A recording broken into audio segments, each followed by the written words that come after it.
तो G20 को लेकर मेगा कवरेज लगातार जारी है और अब देखिए दूसरे सत्र पर चर्चा होने जा रही है, यानी कि वन फैमिली पर।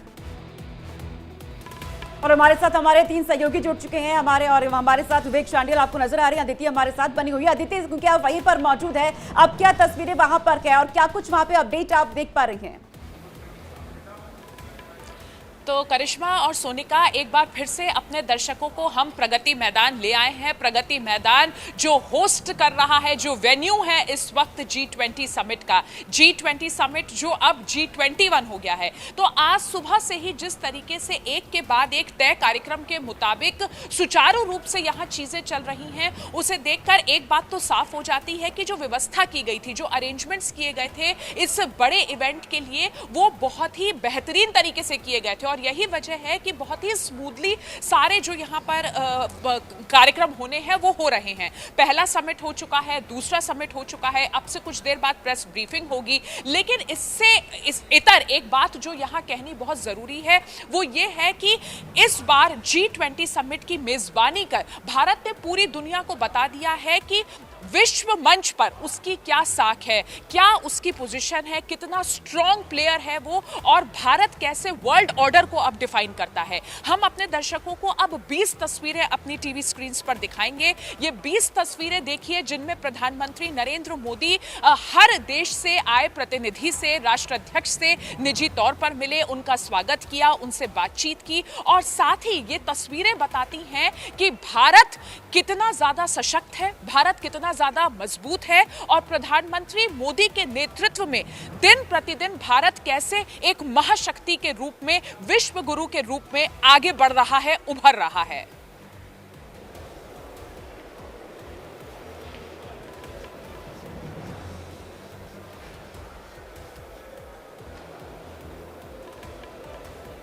और इसी के लिए सुनवाते हैं कि प्रधानमंत्री नरेंद्र मोदी ने अपने संबोधन में अब से थोड़ी देर पहले क्या कहा है। इसके साथ ही आपको बता दें कि एक बड़ी खबर जो ब्रेकिंग न्यूज़ मेरे पास है वो मैं आपको बता दूं। प्रधानमंत्री का अभी थोड़ी देर पहले एक संबोधन आया था जिसमें उन्होंने कहा कि नई दिल्ली डिक्लेरेशन सर्वसहमति से पास हो गया है। ये बड़ी खबर, इसकी डिटेल में जाएंगे, लेकिन प्रधानमंत्री का बयान आपको पहले सुनवाते हैं। 21वीं सदी का यह समय पूरी दुनिया को नई दिशा दिखाने वाला और नई दिशा देने वाला एक महत्वपूर्ण समय है। ये वो समय है जब बरसों पुरानी चुनौतियां हमसे नए समाधान मांग रही हैं, और इसलिए हमें ह्यूमन सेंट्रिक अप्रोच के साथ अपने हर दायित्व को निभाते हुए ही आगे बढ़ना है। जब हम कोविड को हरा सकते हैं तो हम आपसी विश्वास पर आए इस संकट पर भी विजय प्राप्त कर सकते हैं। आज G20 के प्रेसिडेंट के तौर पर भारत पूरी दुनिया का आह्वान करता है कि हम मिलकर सबसे पहले इस ग्लोबल ट्रस्ट डेफिसिट को एक विश्वास, एक भरोसे में बदलें। यह हम सभी के साथ मिलकर चलने का समय है, और इसलिए सबका साथ, सबका विकास, सबका विश्वास, सबका प्रयास का मंत्र हम सभी के लिए एक पथ प्रदर्शक बन सकता है। वैश्विक अर्थव्यवस्था में उथल पुथल हो, नॉर्थ और साउथ का डिवाइड हो, ईस्ट और वेस्ट की दूरी हो, फूड, फ्यूल और फर्टिलाइजर का मैनेजमेंट हो, टेररिज्म और साइबर सिक्योरिटी हो, हेल्थ, एनर्जी और वाटर सिक्योरिटी हो, वर्तमान के साथ ही आने वाली पीढ़ियों के लिए हमें इन चुनौतियों के ठोस समाधान की तरफ बढ़ना ही होगा। आप सबकी सहमति से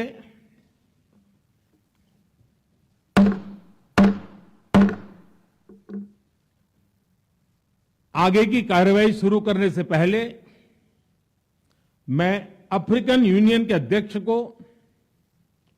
G20 के स्थायी सदस्य के रूप में अपना स्थान ग्रहण करने के लिए आमंत्रित करता हूं। देखिए, आपने प्रधानमंत्री को सुना और प्रधानमंत्री यहाँ पर स्पष्ट तौर पर आप कह रहे थे कि किस तरीके से सारे देशों को मिलकर आगे बढ़ना होगा और जो वसुधैव कुटुंबकम जो उन्होंने एक मोटो यहाँ पर रखा है उसका भी जिक्र यहाँ पर किया। और प्रधानमंत्री को सभी लोग सुन रहे थे, लेकिन प्रधानमंत्री ने जिस तरीके से अफ्रीकन यूनियन को एंट्री दिलाई और G21 में जिस तरीके से तब्दील हुआ है उसको देखकर ये कहा जा सकता है कि भारत की जो ताकत है उसको पूरी दुनिया इस वक्त मान रही है और भारत की ओर बड़ी आशा भरी नजरों से यहाँ पर देख भी रही है। और आज भारत शब्द का जिक्र एक जगह और हुआ है और वो तस्वीरें भी इस वक्त सबसे ज़्यादा चर्चा में भी है। किस तरीके से वहाँ पर भारत शब्द का इस्तेमाल हुआ जब प्रधानमंत्री नरेंद्र मोदी जहाँ पर बोल रहे थे उनके जो डाइस है उस पर लिखा हुआ था भारत, और इसको लेकर चर्चाएं यहाँ पर बहुत तेज हैं क्योंकि इससे पहले एक तस्वीर भी हमने आपको दिखाई थी कि इंडोनेशिया के बाली में इससे पहले जब G20 समिट हुआ था, जब ये सम्मेलन हुआ था तो वहाँ पर इंडिया लिखा हुआ था, प्रधानमंत्री नरेंद्र मोदी वहाँ पर जब मौजूद थे। और उसके बाद आज भारत लिखा है, उसको लेकर चर्चा है। और एक बड़ी ब्रेकिंग न्यूज़ मेरे सहयोगी विवेक शांडिल के पास है। विवेक, क्या है आपके पास ब्रेकिंग न्यूज़ इस वक्त की? देखिए, बड़ी खबर यह आ रही है कि नई दिल्ली डिक्लेरेशन पर सहमति बनती नजर आ रही है और सहमति के बाद इसे पारित कर दिया जाएगा। हालांकि कई जगह खबर यह भी चल रही है कि इसे पारित कर दिया गया है क्योंकि जिस गर्मजोशी के साथ नई दिल्ली डिक्लेरेशन का स्वागत किया गया, प्रधानमंत्री G20 के अध्यक्ष हैं और उन्होंने जब ये पेश किया नई दिल्ली डिक्लेरेशन तो उन्होंने यहाँ भी आकर थोड़ी देर पहले बताया वीडियो के माध्यम से कि एक बहुत बड़ी खुशखबरी मिली है। तो सबसे पहले दर्शकों को ब्रेकिंग न्यूज़ बता दें, नई दिल्ली डिक्लेरेशन को पारित कर दिया गया है। कई जगह ये भी बताया जा रहा है कि सहमति बन गई, यानी कि अगर देशों में सहमति बन गई है तो बात हद तक मानकर चलिए कि इसे पारित कर ही दिया गया है, इसमें कोई शक व शुबा नहीं रह जाएगी। लेकिन इसके पीछे का पेच मैं आपको बताता हूं, दर्शकों को बताता हूं, क्योंकि पिछली बार जब G20 इंडोनेशिया बाली में कराई जा रही थी तब एक बहुत हैरान करने वाली घटना सामने आई थी। तब रूस और यूक्रेन युद्ध जो था वो उस वक्त चरम पर था और जब बाली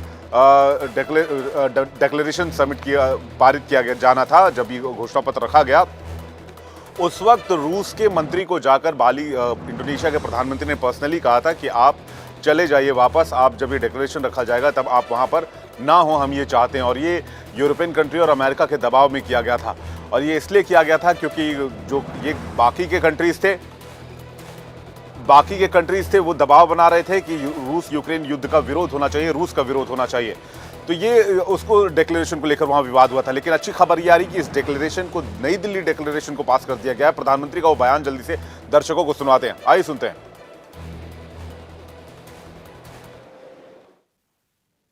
हमारी टीम्स के हार्डवर्क से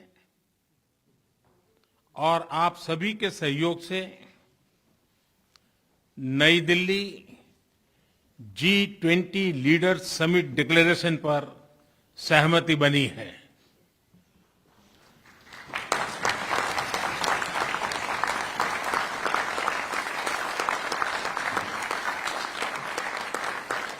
मेरा प्रस्ताव है कि इस लीडर्स डिक्लेरेशन को भी एडॉप्ट किया जाए।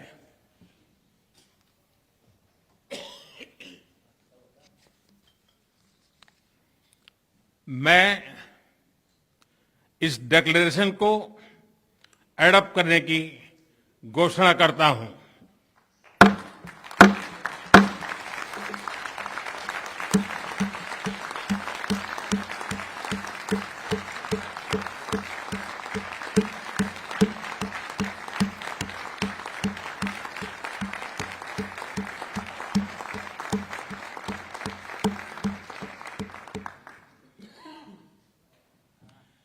इस अवसर पर मैं हमारे मंत्रीगण, शेरपा और सभी अधिकारियों का हृदय से अभिनंदन करता हूं, जिन्होंने अथाक परिश्रम करके इसे सार्थक किया है और इसलिए वे सभी अभिनंदन के अधिकारी हैं। मैं अब मीडिया से मित्रों को रिक्वेस्ट कर रहा हूं कि और देखिए इस G20 सम्मेलन में नारी शक्ति भी हमें देखने को मिली। यहाँ पर G20 सम्मेलन में शामिल होने के लिए कुछ देशों की नुमाइंदगी करने के लिए जो महिलाएं आई थीं उनकी तस्वीर हम आपको दिखाते हैं। बांग्लादेश की प्रधानमंत्री शेख हसीना की तो तस्वीरें आपने देखी ही, साथ ही अब आपकी टीवी स्क्रीन पर हम आपको दिखा रहे हैं उन महिलाओं की तस्वीरें जो अपने अपने देश का रिप्रेजेंटेशन G20 समिट में कर रही हैं। तो तस्वीरें देखिए, आपको तस्वीरों में नजर आ रही हैं। पहली तस्वीर इटली की प्रधानमंत्री जॉर्जिया मेलोनी की है। जॉर्जिया मेलोनी जो भारत आकर बेहद खुश हैं, G20 सम्मेलन में शिरकत करने के लिए जब वो भारत पहुंची तो उनकी खुशी उनके चेहरे से झलक रही थी। दूसरी तस्वीर है स्पेन की उपराष्ट्रपति नादिया काल्विनो की। उनकी भी तस्वीर इस वक्त इंडिया डेली लाइफ की स्क्रीन पर आप देख रहे हैं। वो G20 में स्पेन का प्रतिनिधित्व कर रही हैं, स्पेन को रिप्रेजेंट कर रही हैं। तीसरी तस्वीर, जैसा कि मैंने कहा, बांग्लादेश की प्रधानमंत्री शेख हसीना की तस्वीर जो प्रधानमंत्री नरेंद्र मोदी से G20 के इतर भी द्विपक्षीय वार्ता करती नजर आई थी। भारत की तरफ से विशेष निमंत्रण उन्हें दिया गया था यहां आने के लिए। चौथी तस्वीर में आपको IMF की MD क्रिस्टलिना जॉर्जिवा दिख रही हैं। तो IMF की तरफ से जो MD क्रिस्टलिना जॉर्जिवा है उनको भी हम आपको तस्वीरों में दिखा रहे हैं। और पांचवी तस्वीर में यूरोपीय आयोग की अध्यक्ष उर्सुला वॉन डेर लेयन को हमने आपके सामने दिखाया है। इन तस्वीरों में ये यूरोपीय आयोग की अध्यक्ष हैं। और अगली तस्वीर वर्ल्ड ट्रेड ऑर्गेनाइजेशन की महानिदेशक की है, नगोजी ओंकोजो इवेला इनका नाम है। ये सभी महिलाएं G20 की बैठक में हिस्सा लेने के लिए आई हैं और प्रधानमंत्री नरेंद्र मोदी ने सबका बहुत ही गर्मजोशी के साथ स्वागत किया। तो ये तस्वीरें देखिए, नारी शक्ति यहां पर इन तस्वीरों में आपको नजर आएगी। प्रधानमंत्री नरेंद्र मोदी के निमंत्रण पर G20 की मेजबानी करते हुए भारत ने इन महिलाओं का यहां स्वागत किया। और ज्यादा जानकारी देने के लिए और G20 समिट के पहलुओं से हमें रूबरू कराने के लिए अभितोष के पास चलते हैं। अहम खबर यह आ रही है कि ब्रिटेन के प्रधानमंत्री ऋषि सुनक अक्षरधाम भी जाएंगे। वहाँ पर स्वामीनारायण मंदिर जाएंगे और जो दिल्ली का मशहूर अक्षरधाम जो बेहद लोकप्रिय है देश विदेश में, उस मंदिर में वो दर्शन करने के लिए जाएंगे। और ऋषि सुनक जिस तरीके से भारत को अपनी ससुराल समझते हैं, यहाँ की मिट्टी से वो जुड़े हुए, उनका लगाव ये जग जाहिर है। और ऐसे में ऋषि सुनक यहाँ पर भारतीय संस्कृति को बेहद करीब से देखना चाहते हैं। और इसी कड़ी में कल राजधानी दिल्ली में मौजूद अक्षरधाम मंदिर में, स्वामीनारायण मंदिर में वो पहुँचने वाले हैं, वो देखने वाले हैं आदित्य। और बेहद खास भी ये तस्वीरें यहाँ पर होंगी। और ऋषि सुनक बहुत ज़्यादा भावुक भी नजर आते हैं और बहुत ज़्यादा जब ज़मीन से जुड़े हुए यहाँ पर दिखते हैं। और यही वजह है कि जब भारतीय धरती पर उन्होंने पहली बार कदम रखा तब भी वो भावुक नजर आए। और प्रधानमंत्री के तौर पर जिस तरीके से G20 समिट में वो शामिल होने के लिए जब पहुंचे थे एयरपोर्ट पर, तो उस वक्त भी उन्होंने सनातन को लेकर कई बातें कही थी, सनातन धर्म को लेकर, हिंदू धर्म को लेकर। वो बार बार कहते रहे कि मुझे हिंदू होने पर गर्व है, भारत से मैं जुड़ा रहा हूँ, किस तरीके से हिंदुस्तान से जुड़ा रहा हूं, तो इस पर मुझे गर्व है। और ऋषि सुनक इसी कड़ी में दिल्ली के अक्षरधाम मंदिर भी अब जाने वाले हैं। तो राजघाट पर भी अधिकतर देशों के जो राष्ट्राध्यक्ष होंगे वो पहुंचेंगे, वो वहां पर भी जाएंगे। लेकिन इस बीच PM ऋषि सुनक जो कि अक्षरधाम मंदिर भी जाने वाले हैं, इसको लेकर ये ताज़ा अपडेट लगातार हम तक आ रही है। और कल का उनका प्रोग्राम, उनका ये जो कार्यक्रम है वो शेड्यूल किया गया है। तो कल अक्षरधाम मंदिर में यहाँ पर ऋषि सुनक जाएंगे, वहाँ पर दर्शन करेंगे। स्वामीनारायण मंदिर है और बेहद लोकप्रिय और ख़ास है यहाँ पर। और ऐसे ऋषि सुनक का जो भारत से जुड़ाव है, जो लगाव है, वो किसी से छिपा नहीं है। और ऋषि सुनक भावुक कई मौके पर नजर आए हैं। और ऋषि सुनक से का जब आज स्वागत प्रधानमंत्री नरेंद्र मोदी कर रहे थे, तो उस वक्त भी तस्वीरें देखिए कि किस तरीके से ऋषि सुनक यहाँ पर भावुक भी दिख रहे थे। और ऋषि सुनक के साथ जो गर्मजोशी प्रधानमंत्री की एक अलग बॉन्डिंग, एक अलग जो लगाव था, वो भी यहाँ पर नजर आया था। तो ऋषि सुनक इसको भारत को यहाँ पर खुद की ससुराल भी कहते हैं और खुद को भारत का दामाद भी कहते हैं। और भारत से वो जुड़े भी रहे हैं। उनकी पत्नी चूँकि भारतीय मूल की निवासी हैं।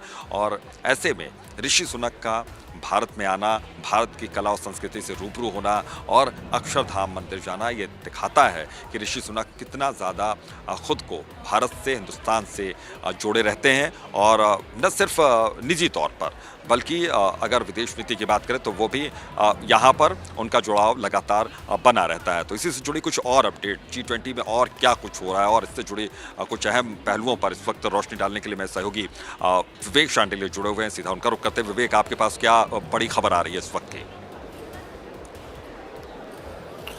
और आज दुनिया में भारत का डंका बज रहा है। जिस तरह से G20 समिट इस वक्त का आयोजन हो रहा है, जिस तरह से दुनिया के तमाम देश यहां पर पहुंचे हैं, आज दो बातों का जिक्र मैं आगे बढ़ूं उससे पहले करना चाहता था दर्शकों के साथ, चूंकि मैं लगातार भारत मंडपम से और इंटरनेशनल मीडिया सेंटर से, अंतर्राष्ट्रीय मीडिया सेंटर से दर्शकों तक ब्रेकिंग न्यूज़ पहुंचा रहा हूं। आज प्रधानमंत्री नरेंद्र मोदी ने सुबह सुबह जब ये समिट का वेलकम स्पीच हो रहा था तो उन्होंने कहा था कि आप G20 के देशों में आपसी विश्वास में गहरी कमी आई है। लेकिन अब जब प्रधानमंत्री मोदी ने कहा कि नई दिल्ली डिक्लेरेशन को पेश कर दिया गया है और उसे पारित करने के लिए मैं सभी देशों की सहमति चाहता हूं और कहा जा रहा है उसे पास भी कर दिया गया है, तो ये विश्वास जो बना है भारत के नाम को लेकर, भारत के काम को लेकर, भारत के लक्ष्य को लेकर और भारत की दिशा को लेकर, वो कहीं ना कहीं बता रहा है कि भारत अब इन देशों के साथ